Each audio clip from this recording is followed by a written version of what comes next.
Hello, and welcome to another exciting edition of Fingerprinting Gurus. My name is Tommy Watkins, your instructor, here for a new and exciting topic this week. Before I get into this week's topic, please go ahead and like, share, and subscribe to the content that will not only help assist you as an entrepreneur ink card fingerprinting business, but your mobile ink card fingerprinting business as well. This week's topic, ink fingerprinting quality review check.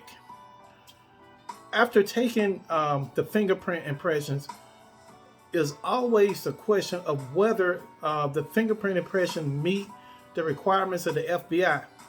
Quality check list has been devised in order that fingerprints may be checked for possible discrepancies. For more content like this, please like, share, and subscribe to Fingerprinting Gurus, and I look forward to presenting you with a new and exciting topic. Thank you.